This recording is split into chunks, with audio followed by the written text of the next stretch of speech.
In this video, we're going to talk about why financial freedom is important. Financial freedom is so important. It had a huge impact on my life.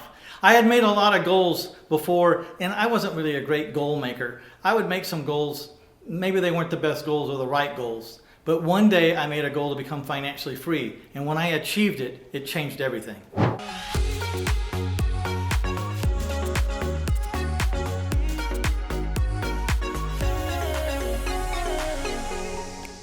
Hi, my name is Mitch Stephen, and I've been buying and selling houses for over 2 decades. I'd like to talk to you about this one goal I made, and when I hit that goal, it changed everything in my life. It was a goal to be financially free. And some of the revelations I had when I learned the definition of financial freedom changed the way I lived, changed the way I thought. It changed everything about what I thought about financial freedom, and maybe I can change it for you too. My life was dramatically altered one day when I heard a certain definition of financial freedom. I don't know if I'd ever heard it before or who said it or where I saw it. But on that day, it was kind of like the teacher had appeared because the student, me, was ready. This guy was somewhere in a book or on a stage or on a video somewhere, and he read this definition of financial freedom, and it hit me like a ton of bricks. It said, financial freedom happens when your wants and your needs are exceeded by your cash flow. I got haunted by that sentence. I had so many revelations about that sentence, it's not even funny. And the first one was, financial freedom was mathematical. I could figure it out on a graph. It was when my wants and my needs were exceeded by my cash flow. Now I knew my cash flow was zero, so that part of the graph was easy at this point in the conversation. So the most obvious way to figure out this graph was to start with what we did have. And I did have wants and needs, and I needed to put them on a graph. I needed to figure out how much I was spending on them. What was it costing me? And that might sound a little easier than you might think, because really, most people don't know what they spend their money on. And I was one of them. Everything that I did on a couple of credit cards, every single thing, if it was a $1.50 taco from Taco Bell or it was a $150 tire for my car, I was putting it on a credit card so at the end of the month when I got the statement, I could go out and try to figure out where the heck all my money went. And there was things I knew, like my condo payment and the association fee and the insurance on my car and the payment on my car. I did know some things, but there was this whole big block of money that I didn't know where it went. So that was the first thing, that financial freedom was mathematical. And I eventually figured it out, that I needed about $4,500 a month to become financially free. I need $4,500 worth of cash flow, which I didn't have any. The next revelation I had was that I controlled the bar, and that if I could get that $4,500 a month lower, I would have less of a challenge. You know, the lower I got my standard of living, the easier it would be to become financially free. Now, this wasn't to mitigate my hopes and my dreams or everything I wanted to be in the future. This was just trying to make it easier for me to achieve the one goal, which was to become financially free. So I scuttled about $1,000 a month of that $4,500 to lower what I needed to be financially free down to $3,500.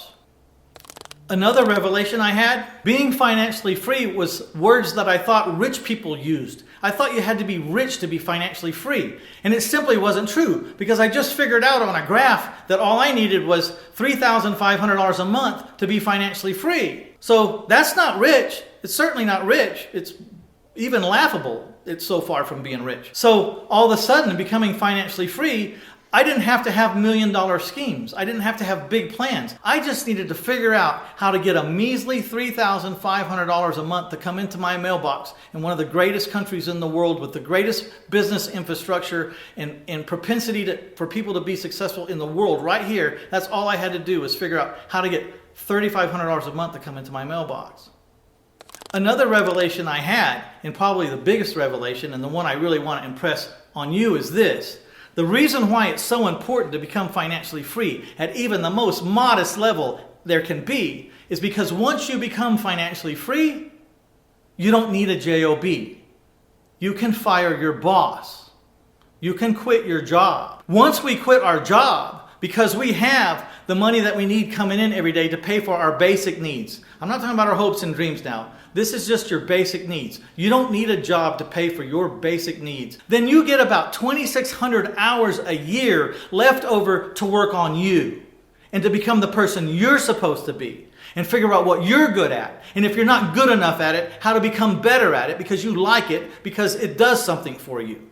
Whether it makes you money or it makes you happy or it, I don't know, builds your muscles or makes your health better, whatever it is, whatever the reason is, you have 2,600 hours a year to work on that. And last but not least, I figured that if wealth was in the cards for Mitch Stephen, that it would happen sometime after I became financially free. Sometime after I got the privilege of owning those 2,600 hours to myself. So all of a sudden, everything shrank. I didn't need $1 million deals. I didn't need to make big deals. I just needed to figure out how to make enough tiny little deals to get $3,500 a month coming in. That was my money. And the whole world changed. I just started focusing on this tiny task. You know, one day I did a little deal or something, and there was $200 going there. And then I did another deal, and there was $300. I only had $3,000 more to go. And then I did a deal, got kind of lucky, and I had $600 more coming in. So now I'm at $1,000. Pretty soon, within 6 months of focusing on this tiny little goal, I became financially free. And I walked in and I told my boss I no longer needed his services and that I would not be reporting anytime soon again. And that's when I started going to work on me, watching videos just like this. Of course, back when I started, they didn't have the kind of availability that you have. You're really blessed because you guys out there right now, in this day and age, you can find so much material that you don't even have to pay for, you know, and you can get a long ways. So if you're liking this piece right now, what we're talking about, and you like the kind of attitude, what it's bringing to you, just go ahead, hit like right now, and then subscribe right now, because there's a lot more where this came from. We're just scratching the surface right now. Because this led to my book, My Life in 1,000 Houses, Failing Forward to Financial Freedom. And when I was writing this book, it was centered around a theory called the Moat Theory. A moat, M-O-A-T, like a moat around a castle. You guys know why there's a moat around a castle? It's to keep the bad things out and the good things in. It's usually put around a castle. The only way you get over it is because the castle drops a drawbridge over the moat. Then they can go in and out across the moat. But when things get tough or nasty or they're threatened, they bring the drawbridge back up, and it keeps the bad stuff on the outside and keeps the good stuff on the inside. And that good stuff would be, you know, I was building a moat around my $3,500 lifestyle because I never wanted that $3,500 a month to be in jeopardy because it was actually what I bought my freedom with. And I never wanted to gamble it or mess it around or adjust it until it didn't work again. I needed to keep it just like it was. So I put a moat around that $3,500 a month, and I didn't gamble it. And that paid for my car insurance, my house or my rent, my insurance, my association fees. It paid for what it took for me to live. It didn't pay for movies or vacations or any of that. It just allowed me to be free. And then, if I wanted to do some other stuff, I'd have to go out and make some more money. And that was the whole point of the Moat Theory. I was trying to figure out, because I knew that if I was going to be successful, I was going to have to fail. I was going to have to be able to fail, but not go under. So I've seen a lot of people that failed, and they failed so miserably. They lost their house, they lost their kids, they lost their cars, and coming back from that kind of zero or that kind of poverty is really, really tough.